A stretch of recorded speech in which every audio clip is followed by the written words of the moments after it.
today with Miles, who is facing a criminal charge of driving under the influence for merely having the presence of THC in his system after consuming his prescribed medication. And what we're going to do is we're around the corner from a blood test centre. We're going to take some bloods. We're also going to get him to medicate and take some bloods to just see where his personal impairment level is. We're going to do some impairment tests, and we're going to submit this as evidence to the CPS around the charge.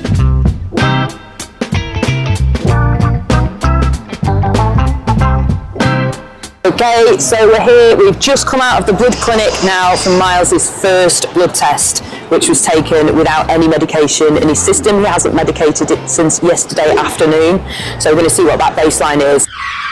Okay, reporting from the future, where we've got Miles's blood test results here. So bearing in mind that he hadn't medicated for 12 hours, so what we're looking for is a baseline insofar as what would be in his system residually after not medicating for 12 hours. So he's not remotely impaired at this point. And the results are really interesting. The results are in, and just to let you know first, the limit for THC in your blood is 2 micrograms of THC in your blood. And you can see quite clearly here, Miles's, the very bottom result. Miles's result is coming at 5.9, so almost 6 micrograms of THC in his blood. Just existing residually within his blood, just by virtue of being a medicinal cannabis patient. Now let's go back in time and see how he did with the impairment test. Okay. Right, so we've just done a quick scan of his pupils. So we've done the pupil dilation test. So the first test that we're going to do is the Romberg test. Okay, what I'm going to ask you to do, I'm going to ask you to tilt your head back and close your eyes, and then this is going to be really weird. When I say go, I'm going to need you to estimate what 30 seconds is, and then you tell me to stop when you think 30 seconds has passed. Okay. All right, let me just get my stopwatch up. When I say go, okay, just tilt your head back a little bit further for me. Brilliant. Okay, ready? Yep. Go.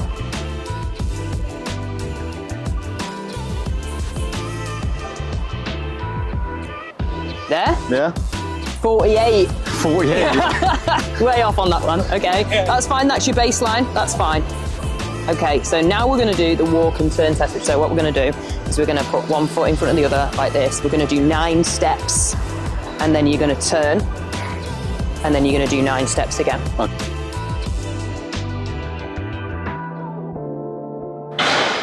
Work, smashed it. Okay, the next test. So we're going to ask you to raise one of your feet, it doesn't matter which, just like this, parallel to the ground, and you're going to look at your foot for, I think it's 5 seconds. All right. Ready?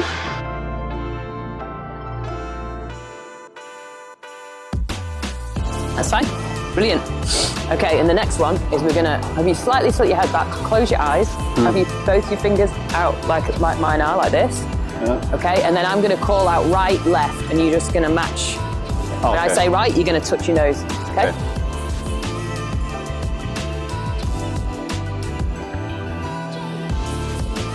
All right, so that is our baseline test done.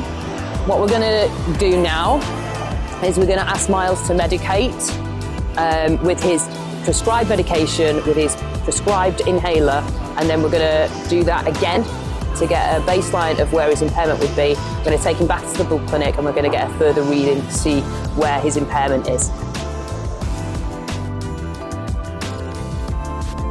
So we're coming to the end now of Miles's prescription medication inhaler dose. So he's about to finish, and what we're going to do now is we're immediately going to do an impairment test to demonstrate how impaired he is after consuming his medication as prescribed. So first off, we're going to repeat the pupil test, and then we're going to run through the standard fit test, the field test that the police would do or would have done if they tested for impairment. Cool. Ready to go? And just get a little bit closer, because I didn't think I got it in the reticular. So, hands by your side when you're ready.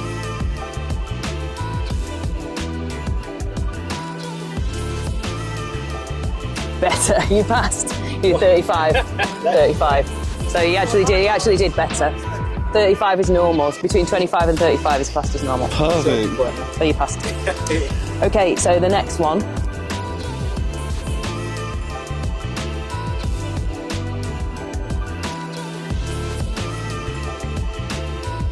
Okay, so the next one is going to be the one-legged stand. Good work. Okay, and the last one is the finger to nose test.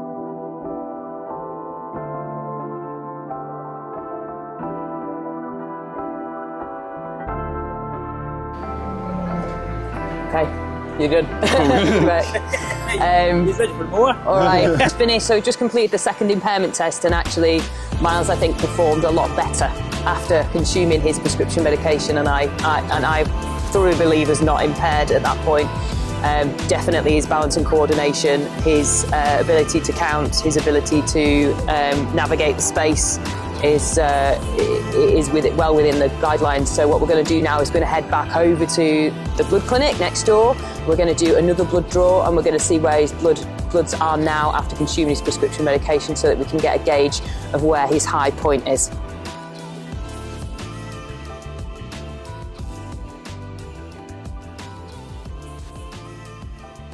Okay, so tests are in and we've got a few updates for you. So when Miles was tested at the side of the road, it came back positive. He then gave a blood test result, which is totally normal procedure, and that came out at just over 7 micrograms of THC in his blood. The limit is 2, so he was significantly over the limit. However, after 12 hours of not medicating, we know that Miles is just residual THC sort of limit in his system after 12 hours of not medicating, so we're definitely nowhere near intoxication, is at around 6. And the results after medicating, so this was taken about, I think, so it took about 4 minutes for us to walk from where you saw us filming to the bloods room, in which case we're probably guessing that it was about between 9 and 12 minutes after Miles medicated to when we got this result to see what happens to his blood when he has just medicated. And it came out at a whopping 46.5. So that's the reality of what his bloods look like after he's medicated. And interestingly, Miles, as you've just seen, Miles performed incredibly well after medicating, more so than before. So he actually passed the impairment test after medicating and did not pass the impairment test beforehand. So that just goes to show what a huge difference this medicine makes to Miles. Miles's brain, Miles's reaction skills, Miles's ability to navigate a space and to concentrate and focus. He improved. So the idea was that we send this to CPS as a package of evidence, which is what we did, and they felt that this was too complicated and they wanted a court to take a look at it. And so we have submitted this as evidence to the court, and we're just waiting now for the prosecution to submit their evidence once they've seen ours. So let's see what happens. So we just got word that Miles's case is no more. They entered a no evidence in for the prosecution, which essentially means they've given up once they've seen our evidence. And so his not guilty plea will mean not guilty. And essentially Miles is now a free man, which is amazing news. I'm really excited to speak to him. About to give him a bell. There he is. Hiya. Miles! Nice t-shirt. Thank you. Look at you repping. How are you? I'm good, thank you. I'm good. How are you? I'm over the moon for you. I really am. I was so made up when Hannah messaged. Yeah, I mean, I was in a bit of disbelief. I think I've been in disbelief for the past day since Hannah told me. I bet you have. Yeah. How are you feeling? How did it feel? Oh, I feel like electric. I feel really excited. Like I've not been able to drive for a year now, so I'm going to be able to sort of get my life back on track in that sense. And also I've not got a criminal record, which is like the main thing, isn't it? If I didn't have you guys, like you, Paul, Sissy, Hannah, all rooting for me, I'd have been so much more skeptical. I think I've only been able to hold this like slightly positive mind frame about the outcome of the situation due to you guys showing me so much support and telling me, no, don't worry, it's going to be fine, you know? Yeah, I get it. We got you. and we got the result we wanted. It was perfect. Yeah, I You mean, must be over the moon. yeah, going and gathering some of our own evidence helped, didn't it? So Yeah, good. I mean, I think that was a really good. I think we're going to use that technique in other cases because I think it really showed. And it was just really, I mean, not surprising to me, but maybe surprising to like the everyday person that like with the impairment test, you were like, you smashed it after you'd medicated. Like you totally like, you were bang on. Well, I mean, I medicate for my anxiety, don't I? So yeah, in anxious situations, obviously, after I've medicated, I'm always going to be in a bit of a better place, shall we say? yeah, absolutely. I don't think a lot of people understand that. I think a lot of people just see cannabis users and think, oh, stoner, you know, and that's what a lot. I think that's the criteria I maybe fell into, and that's why they were trying to get me done for drug driving. It's been a lot for you to carry. Like it's frustrating as well because obviously my family living in Wales and stuff, and me living in London, it's been quite a drag trying to keep things how they were before I lost my license, before my license was revoked. But yeah, I'm looking forward to getting back down to Wales and doing some paddle boarding and nice. Yeah. No, am I the first person to actually to do this? To do this in this way, yeah. I mean, we've done it in a few different ways. Yeah. This, I think, is a really good way because it gives.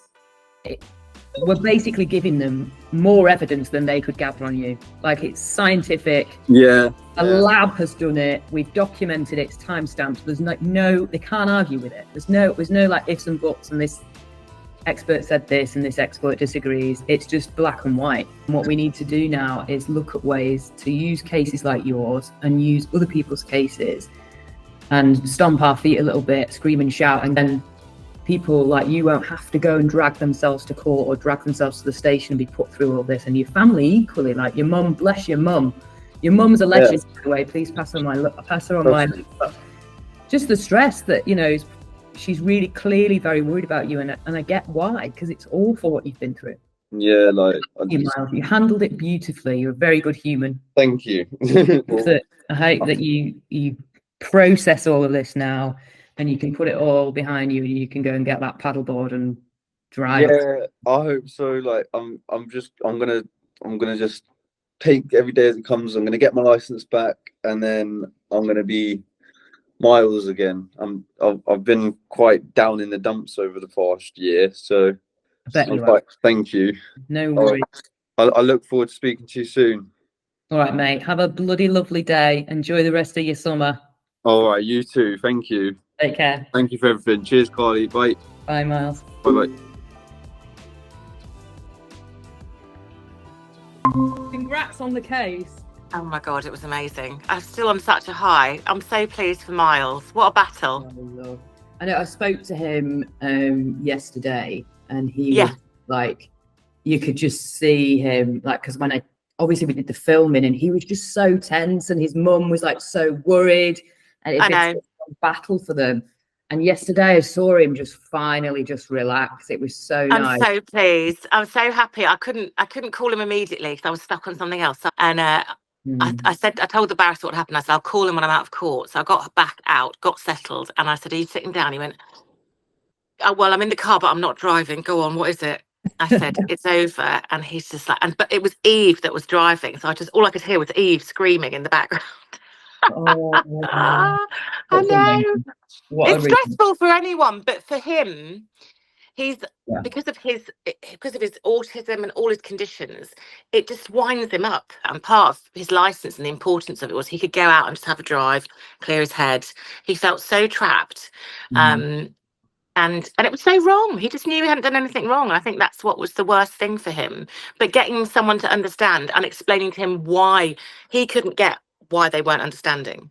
And he said, but surely if they're lawyers, if they're police officers, if they're judges, they must know the law. But they don't always. And there's still so much ignorance. And it was just this fear of, is this right? It can't be right. I'm sure the law says you can only have 2 milligrams in your blood. It sounds right. Well, if the doctor's told him he can, oh, I don't know, is this a real doctor? Uh, and then the impairment test was just amazing in his case. I mean, that's got to be the way forward. So he does the impairment test and he's all over the show. Then he goes and takes his medication and he's aces it. Which makes sense because his brain's doing a billion other things and his medication helps calm him. And once he's calm, he's focused. Yeah. And that's what it's supposed to do. Yeah. It's doing its job.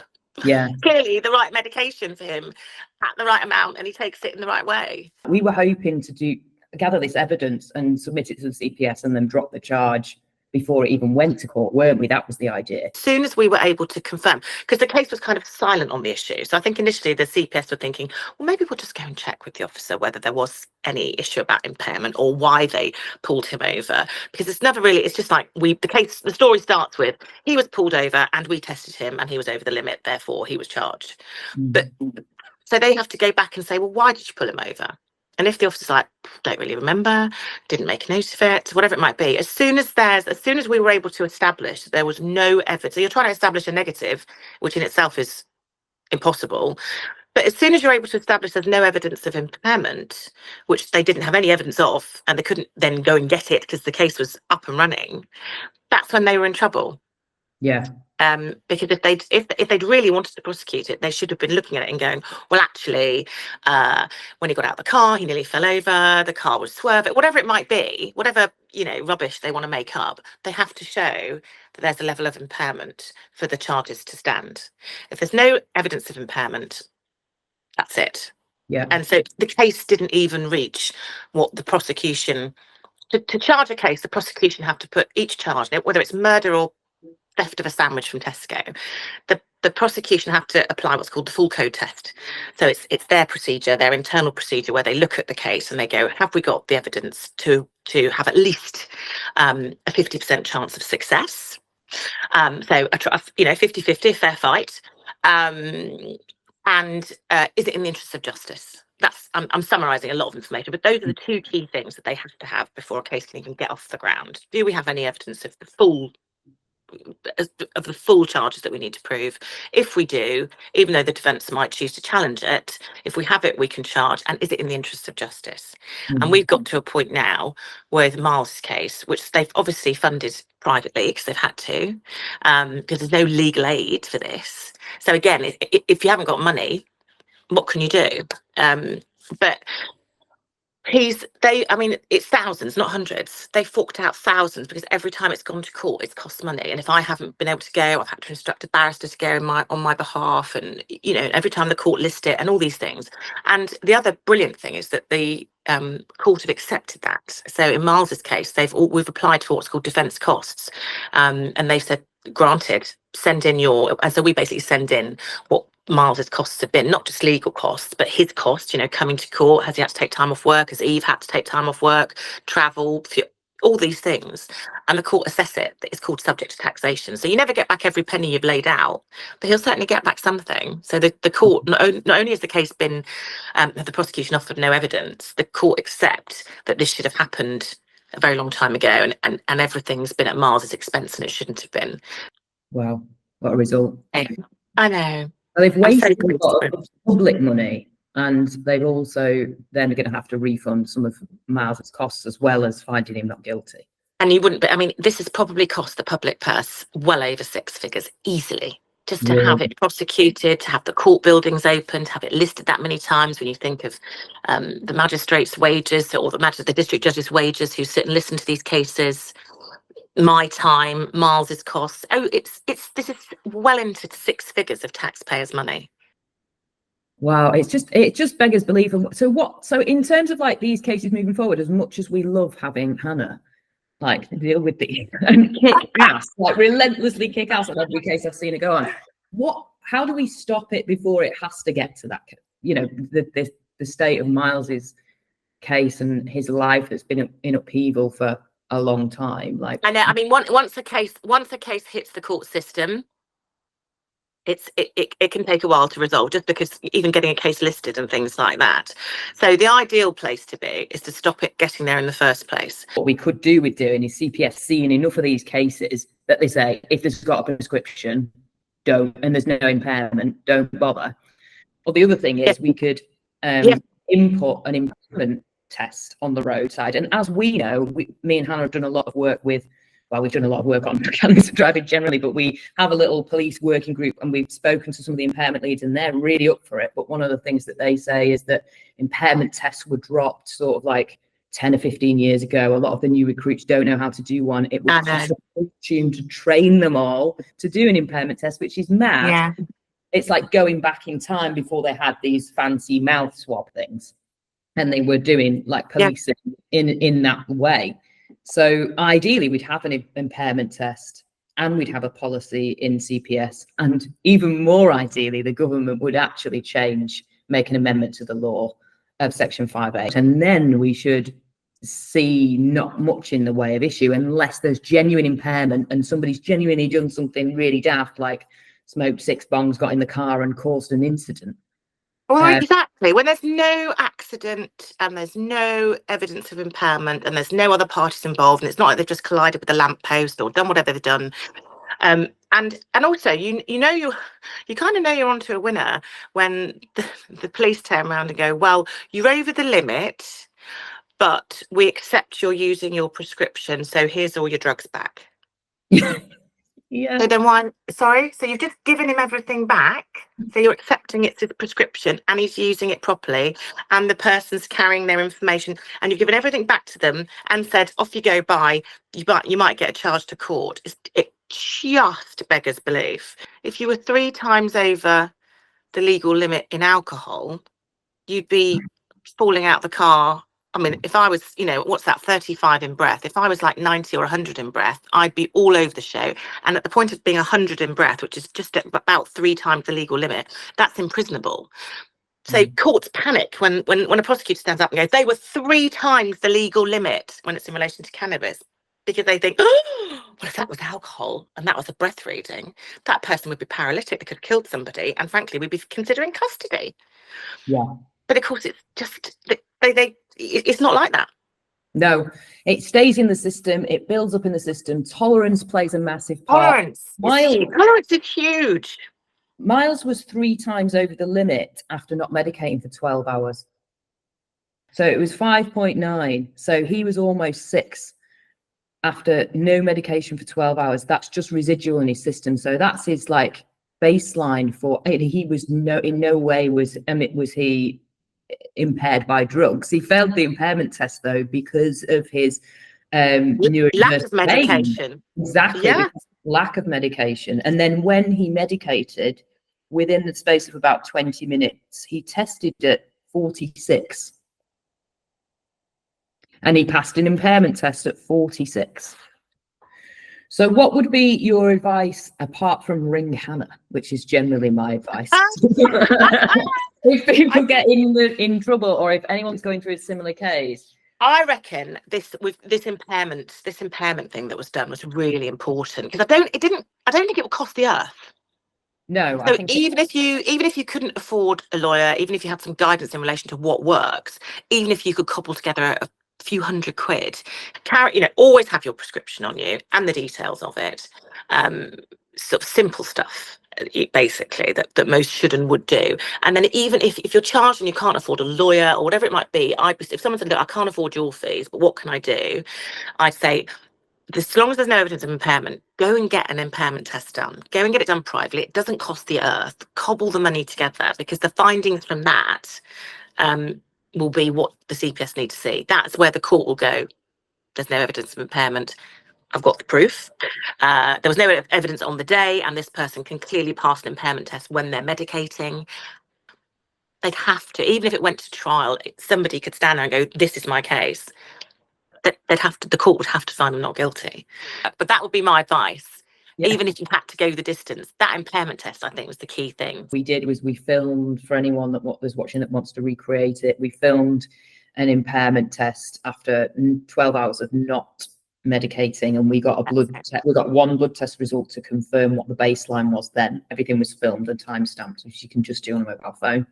Yeah. And then he medicated, we did another impairment test, and then we got another reading. So we did 2 blood draws on the same day.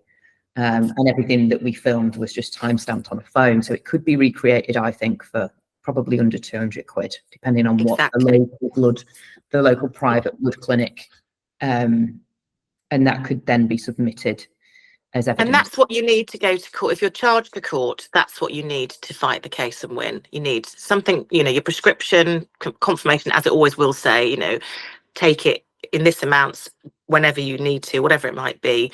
Don't drive or don't operate heavy machinery if you don't feel, whatever they say, the standard phrase for all medication, which is always there. And that's the advice that any clinic you go to, any clinic I go to, and say, can you confirm what advice you give to your client in relation to it? And they just come back, standard paragraph. You go with that, you do the impairment test, you go with those results. Yeah. They'd have to throw it out. There's no way you could be found guilty on that basis. Yeah. All right. So thanks so much, Hannah. Take care. No problem. Got going on. All right. Thank you. In summary, a really great result for Miles and a really good test of this little hack, which is an economical way of potentially presenting a case, even if you do not have the funds for a lawyer. Having a look at the Driving Act is something that we really want the government to do. If we have a look at the specifics there, so if we have a little look now at the Driving Act itself, in section 3 is the medical defence bit. So it says it is a defence for a person charged with an offence under this section to show that A, the specified controlled drug had been prescribed or supplied for medical or dental purposes. So basically all that's required there is your prescription to meet that criteria.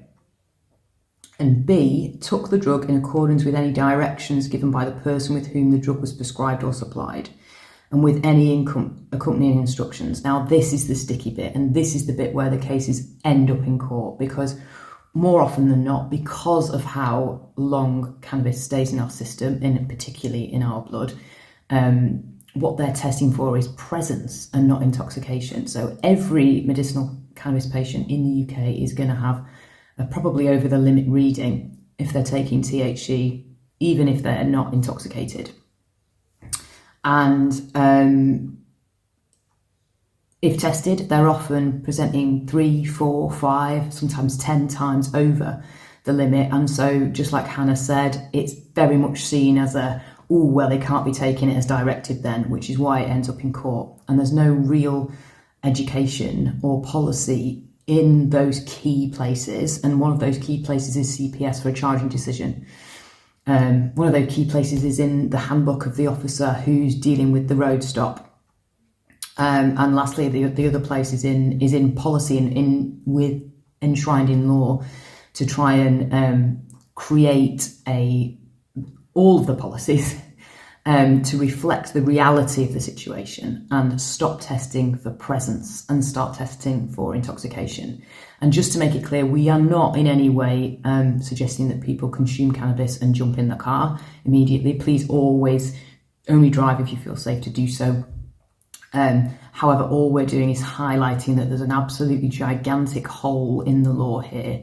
And because of that, people are taking prescription or self-sourced medication at quite sensible dosing amounts, and because of the virtue of the fact that they're taking that, their blood result is always going to be over. And so we need to find ways to look at policy, to have these conversations, to reflect, to try and stop people from being unnecessarily dragged through court and put in under so much stress. And it really does have an absolutely gigantic catastrophic impact on people, just like Miles, who was waiting for a year, and his whole family have been in a state about it. And we need to stop allowing people's lives to go on hold, and we need to stop the public purse from spending occasionally 6 figures on bringing a case to court that is eventually going to be thrown out. We are going to keep campaigning. We have a police working group. We have several cases in the fire.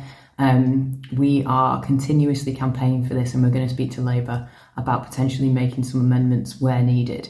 So please stick with us. We don't anticipate this will be quick, and we don't anticipate this will be easy, but it's something that needs to be done, and we hope you all agree.